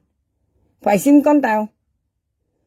人亡诶，花姐你真裝嘅啊！花姐切家都唔會後悔啦，老實講啦，花姐切家了年代人有人啦，下年切家很有注意你了，從呢人真裝廢到點，你看嘅面嘅樣看你看，啊！講阿花姐嗌最好笑，阿花姐講我雙腳咧，阿爸就係擔緊樣講，佢講佢阿爸就係擔事實係行業啊了。事實家爸就係擔是行業嘛，家爸就係擔到等人阿花姐，個阿爸就係擔跟先夾阿花姐做朋友，做先夾認識阿爸就係擔，過嚟咧因為熱啲啲物計咧，朋友家冇記東西朋友，切家看中好了啲冇記，我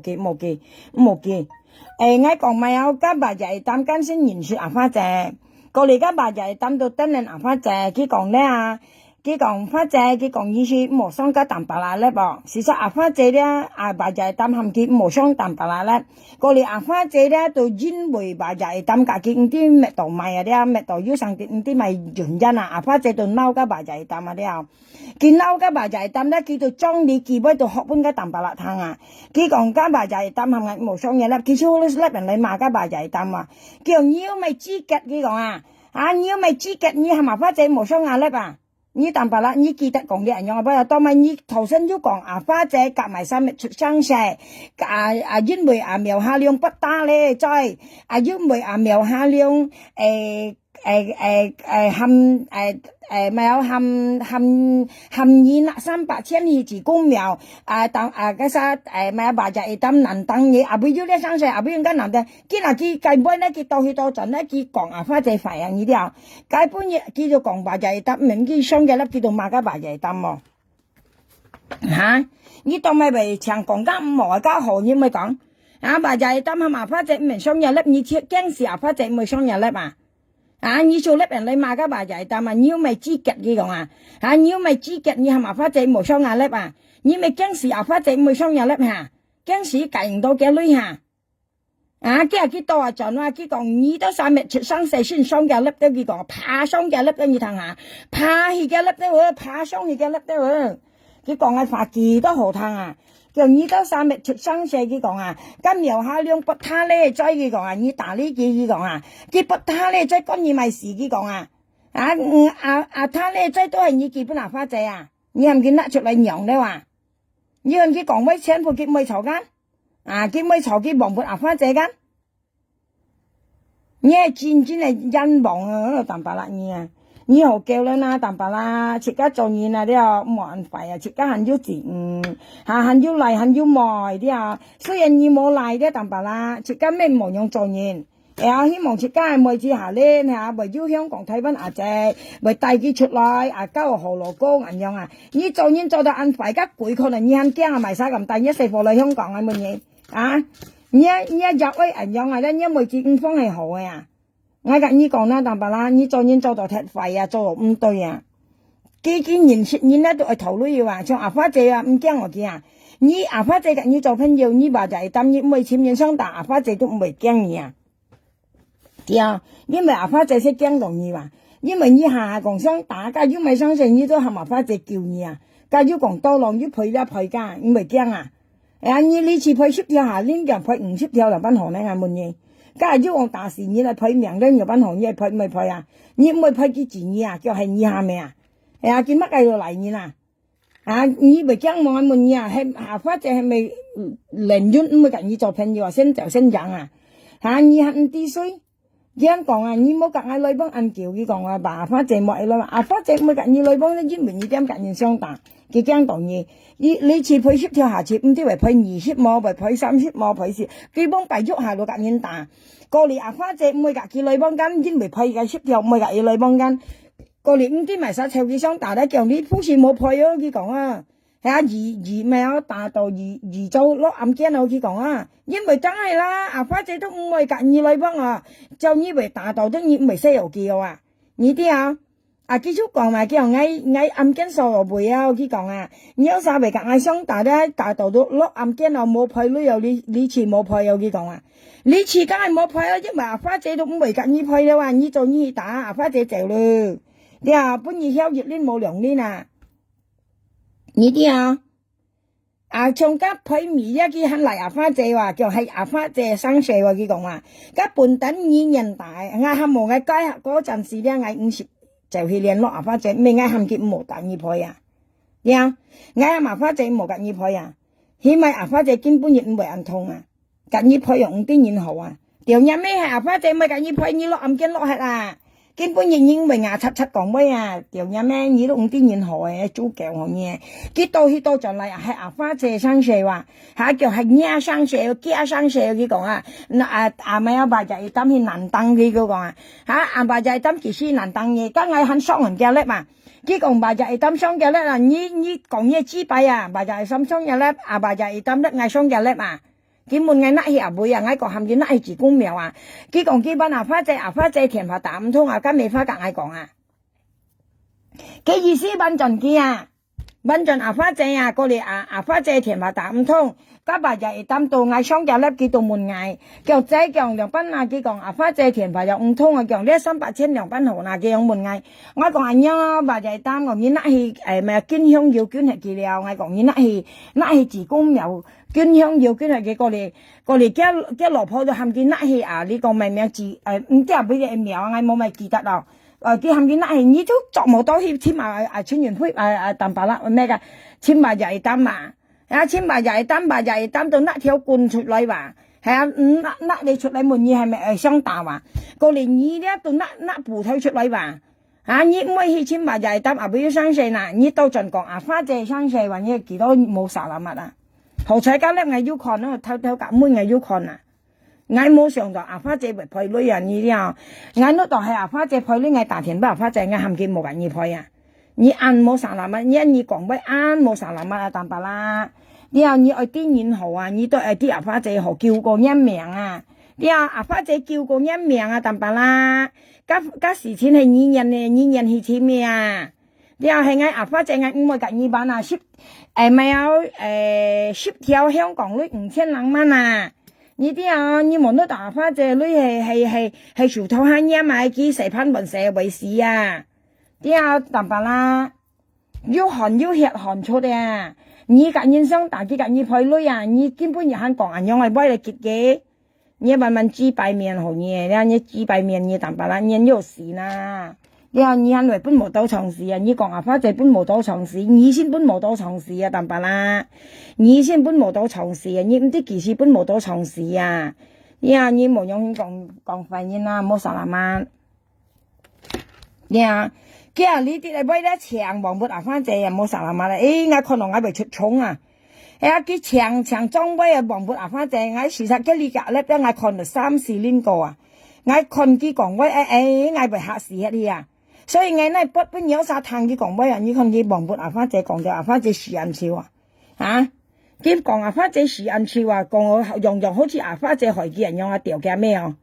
其實講到阿花姐害佢啊，我掉是咩咩啊？淡白啦！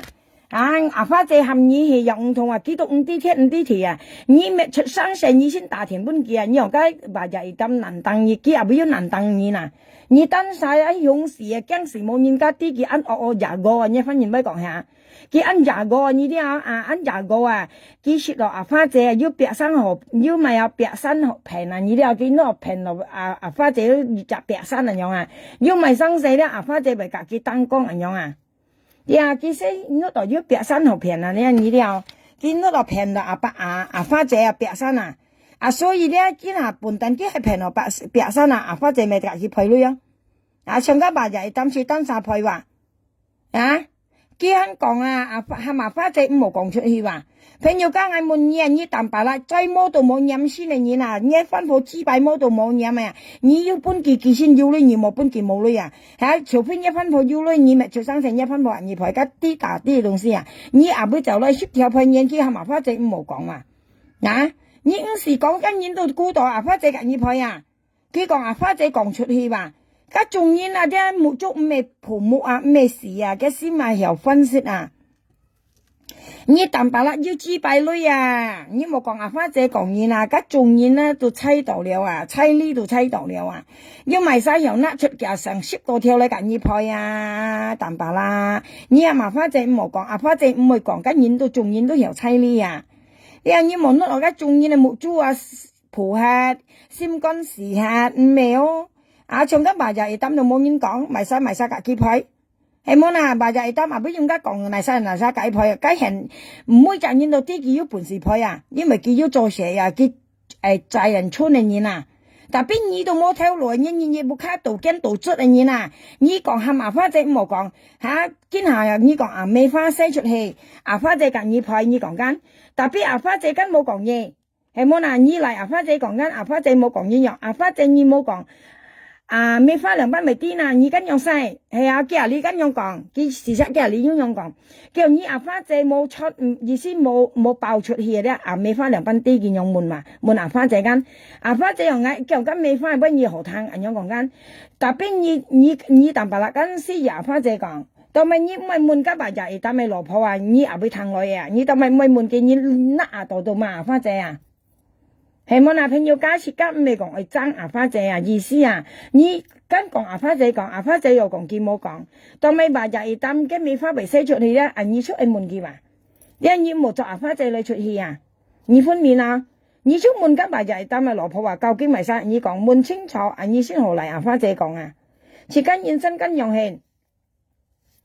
且唱嗌用啊吓。你講家因為本人道念你問嗌未問花姐講出嚟啊，請用獻嘛。你啲有出家先好獻嘛嘢啊。你到晚要問家白日但咪老婆係咪沙講你聽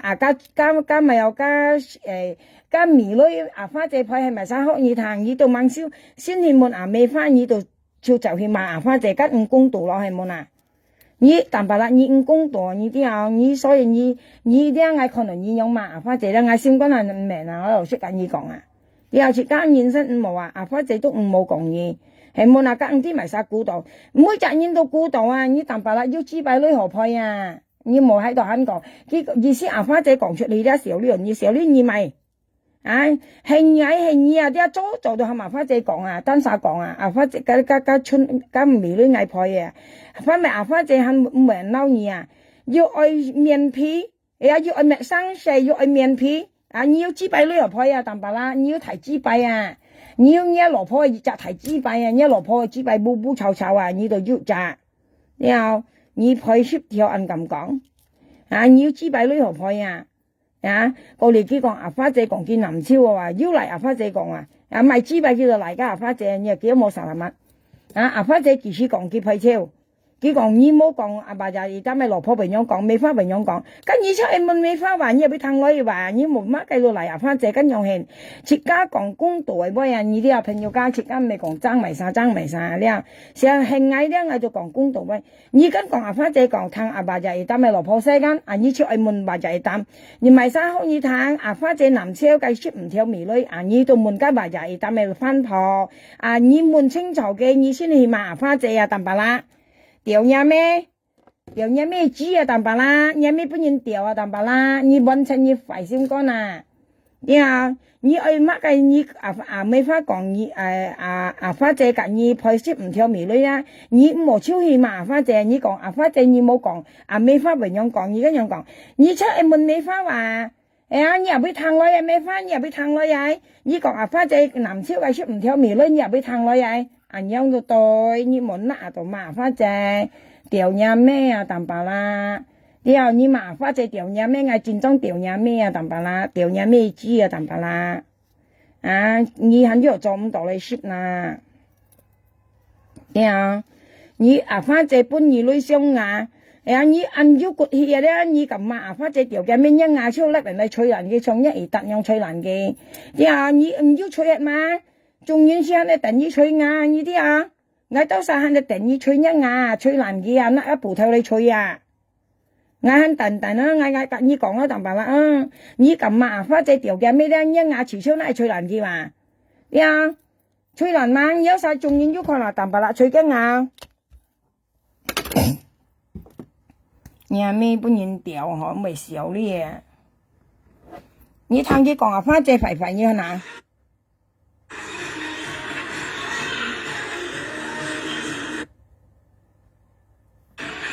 梅花有冇嗌識拿筆的？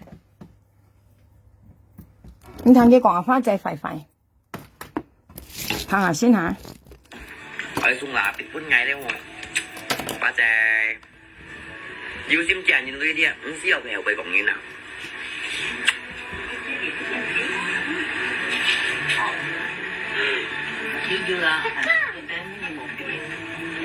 mà salah một phi đi đi anh chứ mình chơi một phi thì chiến cầm bạn ngay cậu anh nghe khi ăn tăng gì nhầm ghi à phải gì tháo bông gạo sụt lại cả xong tháo sụt lại cả chúng khối giáo dòng sao mày làm tầm phá dòng sao mày trong như mày làm đâu nè đã biết ngay cách mua làm gì kiểu như em mua làm gì như tụi mày xong cái đầu cả cây thành bãi tiếp như cây cỏ cái thỏi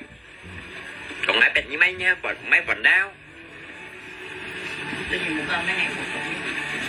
dạ anh có nhìn mua gần anh mấy ngày tầm ba mới mày cô như nè anh chưa cái 嗱，頭先佢講，俺當然家冇隔幾米，佢冇朋友，因為佢當然冇隔幾米，猛咗時嘅提我，然後佢冇接喺何去朋友啦。但你講啦，第一咧，俺當然冇隔幾米咁，你講俺當然冇隔幾米，你冇去朋友咁，因為佢班人冇隔幾米，佢猛時提話阿花地時嚟提你話，所以你說阿花地兼嘛女撥出嚟咧，你可能佢按到你按到兼嘅，佢唔係幫你咧，你就消閒啊對嘢啊，你都有明白啦。 因為阿花姐肩嘛裏邊你看到啊，而且你練到裏練到肩嘛咧，你都咪唔明幫嗌啊，熱兩條你都唔明講嗌咩啊，你識對佢一隻消閒啊，明白啦，嗌緊你講啦，因為你看到阿花姐你叫佢撥肩撥裏出嚟俾你看到間，你心肝日日到咪以為按快作隻你啦，你練到裏嗌練跳你都咪咪多落嗌啊，啊你嗌到講呢趟啦，你話幾多晒裏間冇俾你看到。 呀，幾多三咪幫你，咪隨你，你冇嘅錢好去嘛？你啲啊，最多2000蚊度上，俺上人家要咪幾百女人用上人家，但係阿花仔女根本你看到單，你看阿花仔按到女按到肩間，到咪嗌你買水一條兩條，你都唔係講嗌買，你識一隻消遣對嘅呀？啊，你到咪按快嗌，按跳你咪到浪嗌，你那啲你到浪你先開始冇到浪你呀？你一隻保持個心態啊！ 你有明白啦，你咧識叫報事冇心態，人家要女嘢一定係搬嘢啊！你話人家要女係搬嘢，佢看到很多事咯。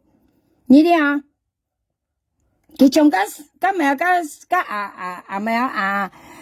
咪有講榴蓮阿哥咧，你啲啊榴蓮阿哥間講到是50多浪幾話，有50半個幾女話，同埋榴蓮阿哥不幾熱跌但跌一幾冷送甩人嚟立人家頓褲咧。 啊，其實嘅意思係講話，你練要女啊，啊，你間要女做日榴蓮開榴蓮山，要女間，嗌啱佢啊，你都50半個嗌女喊你到去到做你搞嗌啊，啊，幾時那頓佢立嘅，而且嗌立西嘢，你夾嗌按橋哦，你同嗌一樣樣啊，嗌按橋你咩變嗌個橋啊，你又記得識叫快心肝啊，咁你講啦，佢橋咧，佢都係人家陪佢啊，幾時滿落佢橋佢撚書啊。 人家要你是做來話雙手做到冇天啊！你啲50冇卡錯嚟了啊！像你冇你是你冇卡錯嚟了啊！呀你度咪見到啦，見到出你看下係啊，見到出間，誰人來出間？啊！你撚書啊！你講啦，你冇女你跳啦，唔係講人事啊！你冇人緣啊！你啲啊，像佢本你班上輪你啲啊，啊叫人輪超嘅啊，叫人啊！ 啲啊，家人家世界最可親密嘅講啊，佢乜喺度冇啊，熱跳災涼啊，黑浪啊，你都晒要磨到開店咁開下邊店啊，而且嗌時咧，嗌都係熱跳災黑浪啊，講你都晒時咧，你有啥要宣教嘅意思啊？建議佢哋係咪快心肝啊？問你有啥？你喺快心肝你拿錢拖下佢，佢認咗你件金人啊？你啲啊，你看佢講咩啊？朋友講以為歡喜啊，快到為事嘅心肝啊！ 快到點hết là điện nhìn nào.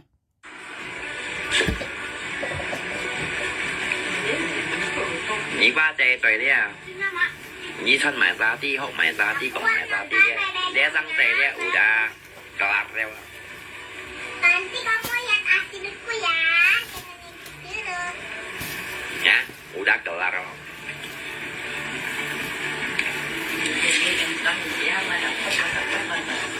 Hả? Ngay mang sẽ cảnh thầu cô lý phá trẻ xí khu hầm như đó lòng miệng lý à cảnh cha với dù nhiêu khẩu lý mẫu ngay tao xí là cảnh loay à phá trẻ cha cháu ấy ngay xí xí bị tao thằng mà nhán thì cũng nghe quý bà ngay về khói đây cảnh như cha không biết còn cảnh như thầu mà còn như bốn ngày à 人跳花姐送我到邊度？白帶。Cả tuần xin liệu tăng đeo kỳ sang khi còn đi 10 độ kia gặp người tây còn nha kỳ lưu bên ngày kawan. Di memberikan harapan palsu pada dia memberikan harapan palsu PHP như nào? Chuyện như nào nha? Như hắn gì còn như thế còn mày cho à phát chế bún kỳ lưỡi vào. À phát chế bún kỳ lưỡi đó mau kỳ bún kỳ sẽ用来面好啊。佢40人歲，而家60人歲人本kỳ lưỡi vào。啊，40人歲，而家60人歲人本kỳ lưỡi，冇本來kỳ lưỡi咪不愛樣哪？啊，佢40人歲要加60人歲人本kỳ lưỡi vào，冇本來kỳ lưỡi咪不愛樣哪？啊？佢40人歲人，而家60人歲嚟本kỳ lưỡi，冇本來kỳ lưỡi咪不愛樣哪？佢難俾佢咁講出嚟啊！人家哈講本兒女哈朋友家哈，大家都講唔係哦，唔是哦哈，反正你有事麼？唔是，我喺後生喺後村女，噶下年啊，下年我冇女，我冇工作，我苦到我先啊，日本我先愛啊，人樣先係啊，家唔係話大人阿花姐本女呢啲哦，其實大人阿花姐本女阿花姐冇本件博啊，你看哪？啊？係正常嘅嘢啊！我是反正你按羅應該嗌本兒啊，反正應該嗌本兒女啊，嘛實你本嗌女人樣先做人對，唔係本人驚緊。但係咧佢到去到陣咖啡仔頭啲頭冇肯掉晒花仔，你看係，你識叫生冇面啊，唔啲小李你啲，你識唔啲小李生冇面啊，啲唔啲小李生冇面啊，啊見到大花仔香港啲，叫女撥來你啲，唔是做啊天堂跌落來嘅樣啊。啊！佢部卡錯人跟度錯話，係啊，跟度錯啊！佢是着條三角褲，你啲朋友家，佢跟度是着條三角褲，人跟妹子，跟無線就嚟就係人，呢是跟妹子嘅，你啲跟妹子嘅，人看跟妹子嘅小間，啊跟妹子嘅小間，事實佢跟度是着條三角褲，家人你又看眼看到佢着條三角褲，按從風實嚟都話。啊！因為只都10歲話，已經到着條三角褲，加幾多唔看上，加黑輪都包包啊，再又用噗噗啊，加是因為只是看落眼唔看上啦。你啲啊，因為只10歲人家強責跟到水木啊，你啲啊，不過你都眼唔正常啦，跟你家人老實講，真正唔正常。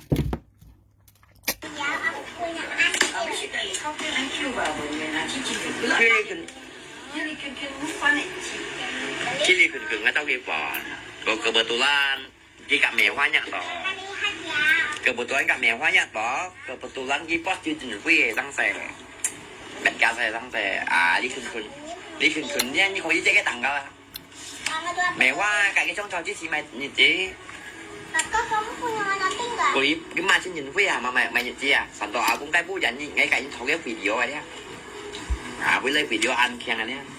nhiều đặc gì cũng ngày nào. Tạm bảo cũng không chỉ cái hại tà tiền mình kia mấy phần anh phát bao nữa à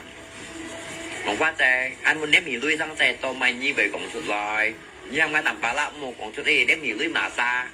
bu này đó trong những đầu tiêu là ngay phát xe chút chiêu à ngay phát chút chiêu à nhẹ nhàng đi kịp quay phát xe cái chứ mình nhìn tin rồi phát xe đếm hiểu lưới như lộ sẽ còn你出接條誒，你俾人，你俾林超嗱出超嗱，後邊你出接唔條，直接爭射，你把隻狗出嚟啊！你把隻狗出嚟生。花姐狗出嚟生射，你睇下，你睇佢講咩？啊，花姐狗出嚟生射，啊，花姐都唔啲天唔啲地用，但花姐狗出嚟生射，你睇下，你係真棒啊！啊，花姐都唔啲天唔啲地，佢夾阿爸就係咁張大，佢都唔啲啊，乜計到唔啲啊？兩班講阿花姐搞出係阿花姐含義大到係佢搞出啊！佢賣天地都唔啲嘢就係雙大號阿花姐本嘢客度講係配女啊！佢講阿花姐搞出嚟，人哋係咪冇實話物啊？從呢阿花姐呢度嘅人有講咧，唔有㗎佢配啊！嚇，係阿花姐呢度先唔有㗎佢配啦，叫阿花姐搞出嚟生水你睇下。加阿花姐佢想打花姐賣天地都唔啲啊！佢單身人去千百日咁想打佢多盡嘅，佢望撥阿花姐搞出嚟生水你睇下。Cả bà dạy tắm chống cháo, cả mẹ hoa chống cháo, nhá, cả sáng sẻ, 我先nghe 700 baht giải tắm 700 mèo á cái số tiền răng đây mèo luôn đấy mày 其實都啱樣的人家，呢一東西熱啲都更係冇哪能啊！朋友家，佢咪答我啱樣咧，話先又啱樣咧，你看佢，家熱啲都冇跟係事，家未花價花這個300千啊，家爸就係等門嘅嗱嘢會啊，特別要答我啱樣話就係啱生勢，特別唔係加生勢話，唔係加生勢話你聽到啊？嘅意思唔係加生勢係嗌爸就係等價未花價花這生勢，唔係加生勢啊！咁我跟你講啊，朋友家搣出嚟有生勢識因為記熱晒，因為記熱晒，你咧佢出埋嘅沙雞啊，佢買埋嘅粒啊，咧佢按杯按強打按香按炸過啊，咧佢簽話就係咁相打，佢一般人講佢按香按強打按惡你咧啊，佢就係簽嘢相打，萬啲熱下氣萬要打到咧到配女啊，熱下配女叫做西蘭花仔啊。佢嗱佢到頭嚟咧，佢裝計啲東西又佢質超般係都曬，佢熱啲生氣都冇啊！事實我全學講嘅朋友家，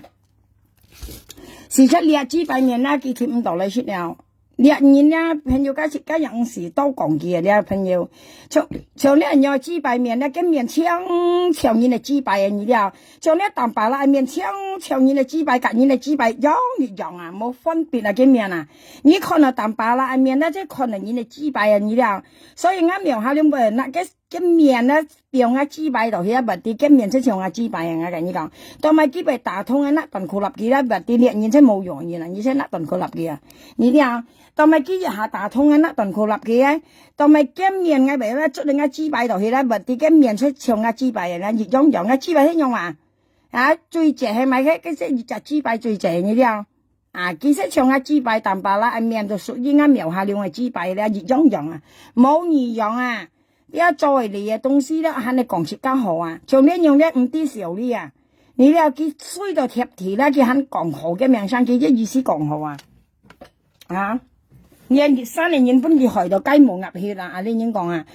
熱山嘅人啊，咧本佢害到咧雞毛鴨血啦，你又每隻人都本佢拖落水連家爸爸，朋友家爸爸咧熱啲嗱嗱嘅冇啊，人啊咧hand本佢拖落水啊，佢家本佢夾爸爸頭鉗緊，所以其實係話hand唔啲事啊，你人hand唔啲事啊，佢唔啲嘅沙拉啊背你了，所以你人真冇用嘅人，人家爸爸最冇幹事嘅人啊。佢肯定拖佢本日咧講爸爸嘛，喊佢頭鉗呢啲夾賓講啊，佢講爸爸前人澳紙8萬元意思係粒一全元配啊，叫2粒啊，要讀很要看啊，叫2去九州元呢講啊，佢講家爸爸係九州元啦，講爸爸萬要2佢咧，佢講家爸爸成日粒一全元配咯，佢講啊，叫成日講完快，因為爸爸講係報poli事啊嘛，佢就萬要去見poli事嗰陣時咧。佢計本日咧前朝講爸爸你話，你要買銀河人佢講啊，你要女用乜嗌佢講啊，其實呢啲嘅嘈嘈啊妹啊咧，佢作意提堆故仔啊咧，佢講家爸爸咧，佢講家爸爸講意思佢要女啊咧，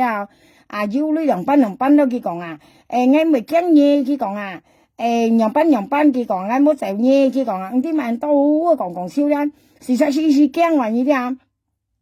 叫啱滿派幾多好佢講啊，我冇就呢佢講啊，你係咪去報事？我咩講我冇就呢佢講啊，你有晒要你人啦，家報利是來乜嗌佢講啊，喐下就甩報利是佢講啊，呢啲啊，過嚟講嚟講去下，佢就去啊，過嚟爸爸喊佢頭鉗嘛，你啊，從一樣人家冇甩報利是乜嘢咧，你要你啦要田嘢你啦你啲啊，要你又要田嘢你啦，變落爸爸應錯啊。你啲爸爸做對啊！你像一樣人咧，你唔用教訓你咧，你下年咧4月年5年從今日佢先咁死爸爸你啲，因為佢驚啊，因為爸爸嘅名咧唔係本佢立亂講啊。從今日佢先咁死爸爸嘅名啊，你問佢咁我佢唔咁噶，佢呢一世咧佢都唔咁答我爸爸嘅名，佢乜媽計到何咧，何又何費啊何佢唔咁答我爸爸嘅名啊，佢一答到咧佢落唔驚落係啦，你啲佢啲爸爸嘅人咧嘢唔得你啊。你唔可以念嘅名啊！